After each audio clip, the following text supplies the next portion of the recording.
ওর তো কোনো ক্যারিয়ার গোলই নেই। ও যে প্রফেশনটা বিলং করে এটা তো কোনো ফিউচার নেই। সরি আঙ্কেল, কি বললেন আরেকটা বার একটু। আমি বলেছি বুলশিট প্রফেশন। মানে আপনার কাছে মনে হচ্ছে যে রাইটিং প্রফেশন বুলশিট। ভালো কোন প্রফেশন মনে হয় আপনার কাছে? হ্যাঁ, দুর্নীতি করা, ঘুষ খাওয়া। হ্যাঁ, শাট আপ! কি বলছো তুমি? আঙ্কেল চিৎকার করবেন না। আপনি আপনার বুকে হাত দিয়ে বলেন তো, এই যে আপনার বাড়িতে আপনি দামি সোফা রেখেছেন, আপনি যে লাইফস্টাইল মেনটেন করেন, আপনি যে স্যালারি পান ওটাতে যায়, আপনি ঘুষ খান না? তুমি কার সাথে কথা বলছো জানো? আমি ঘুষখোরের সাথে কথা বলছি। Shut up! তোমার বাবা মা তোমাকে কোনো শিক্ষা দেয়নি। তোমার বাবা মা হচ্ছে অশিক্ষিত, মূর্খ এবং তুমিও তাই হয়েছো। মানুষকে কি জানো? আর সে তখন থেকে দেখছি বাবা একটা কথা বলে তুমি কথা বলে যাচ্ছ তার কি সমস্যা তোমার? উনি একটা বয়স্ক মানুষ, উনি না হয় তোমার কোনো কথায় বিরক্ত হয়েছে, তাহলে একটু মুখটা বন্ধ করে রাখো। প্রফেশনালি কথা কাইজার আমার বাসা থেকে বের হও। Just because I love you আমি আমার দারোয়ান আজকে ডাকতেছিলাম, আর এটা কোনো ওয়ার্নিং না, এটা আমার ফাইনাল ডিসিশন। আমার সাথে আর কোনো ধরনের যোগাযোগ করবে না, বের হও। বের হও কাইজার।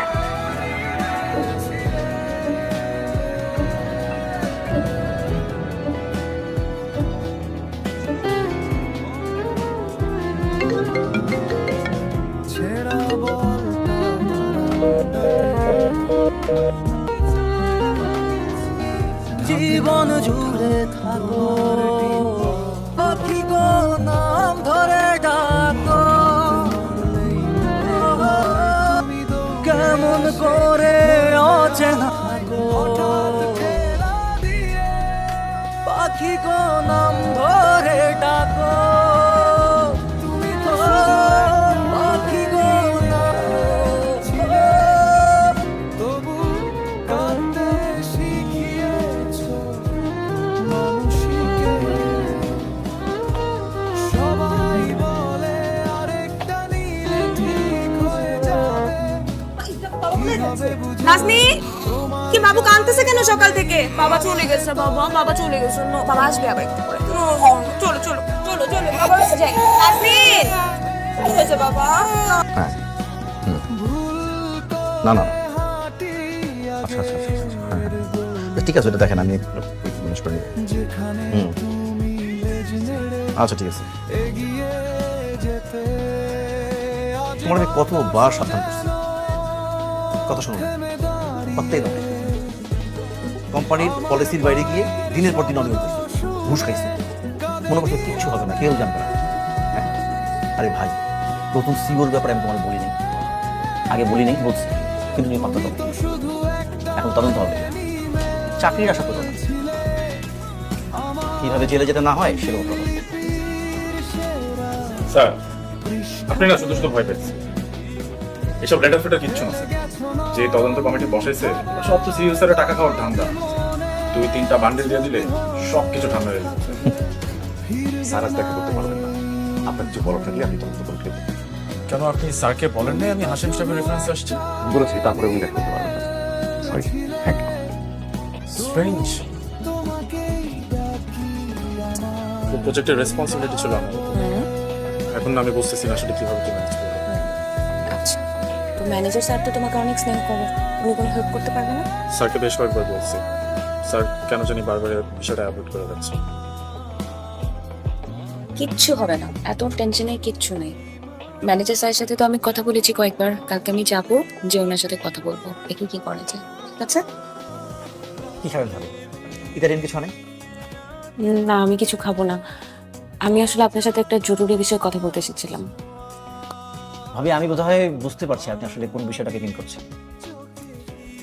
দেখেন, আবরার আসলে অনেক আপসেট হয়ে পড়েছে। আসলে আপনি তো সবসময় ওর গার্জিয়ান ছিলেন, ওকে ভালো কোনটা মন্দ কোনটা বুঝিয়েছেন। এখন এরকম একটা সিচুয়েশনে আসলে ওকে কিভাবে কি বলা উচিত? মানে আগের সিইও থাকলে আমি খুব সহজেই ব্যাপারটাকে ম্যানেজ করতে পারতাম, এটা এখন যিনি আছেন খুব স্ট্রিক্ট। আমি অলরেডি আমার সবগুলো চ্যানেল থেকে খোঁজ খবর লাগিয়েছি, সবার একই কথা যে উনি, ওনার রেপুটেশন হচ্ছে উনি ডিসিপ্লিনের ইস্যুতে কোনো আপোষ করেন না। যত সব রাবিশ কথা হচ্ছে। যদি রাবিশ হয় তাহলে তো তুমি এত চাপে থাকতে না, তাই না? ইভেন ম্যানেজার সারেন্ডার করতো না।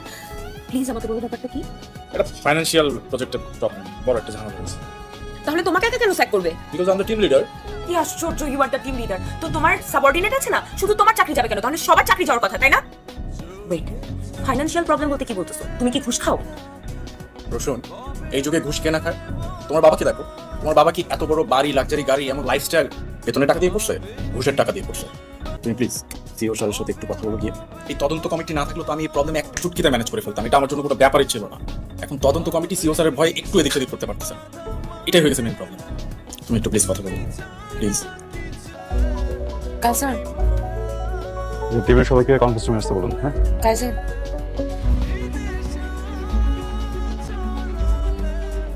বাপি সাহেব, ওনাকে বলুন আমি করে আসতে। আপনার জন্য ফোন করে তারপর আসে।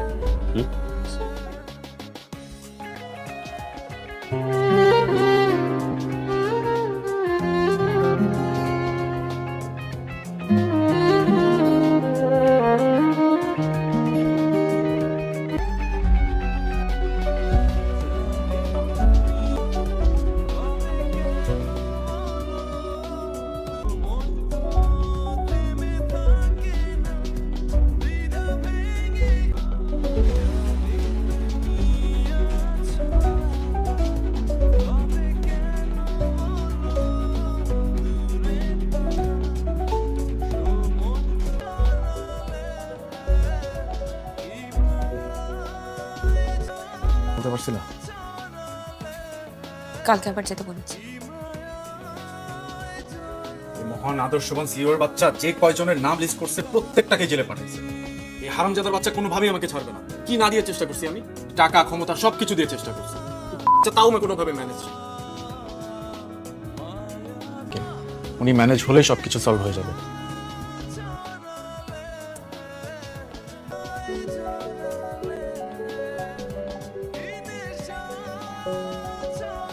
বলুন। আমার হাজবেন্ডের নাম আবরার ফাহিম। ওর এগেনস্টে তদন্ত কমিশন গঠিত হয়েছে, কিন্তু ও কিছু করে নাই।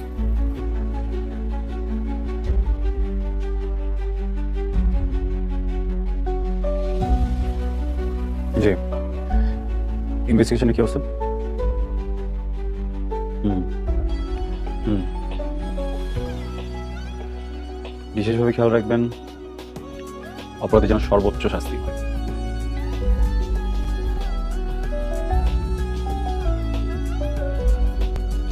আপনি আসতে পারেন।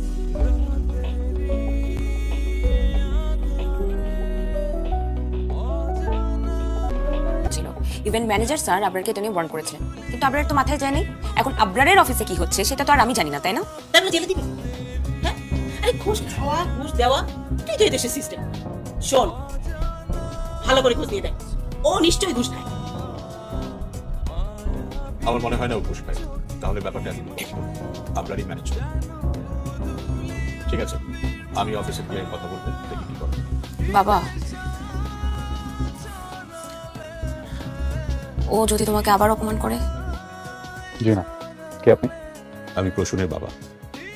সরি, কোন প্রশ্ন? আমি আসলে এসেছিলাম আবরার ফাহিমের ব্যাপারে কিছু বলার জন্য। ছেলেটার যদি এখন জেল জরিমানা হয়, আমার মেয়েটা দুধের বাচ্চাকে নিয়ে অসহায় অবস্থা করবে। এই সমাজে একটা শিশুর বাবা যদি জেলে থাকে, তার বেড়ে ওঠাটা স্বাভাবিক হয় না। আর লজ্জায়, অপমানে আমার মেয়েটা হয়তো মরেই যাবে। তো এখানে আমার কি করার আছে বলুন?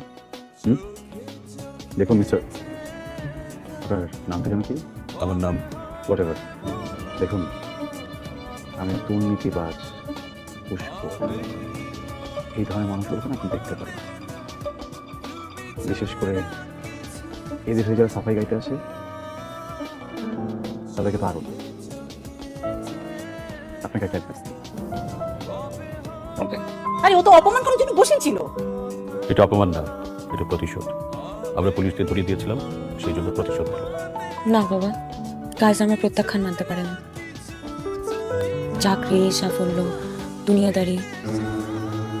রাজা, তুমি কি চাও আমার থেকে? আমার জীবনটাকে তুমি তছনছ করে দিতে চাও?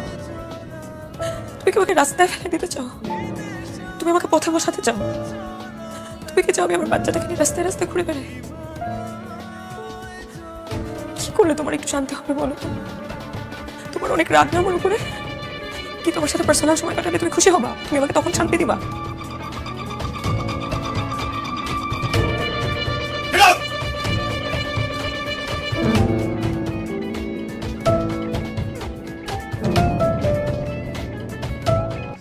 আমি খুবই দুঃখিত আপনাকে এমন একটা জায়গায় রেখেছি।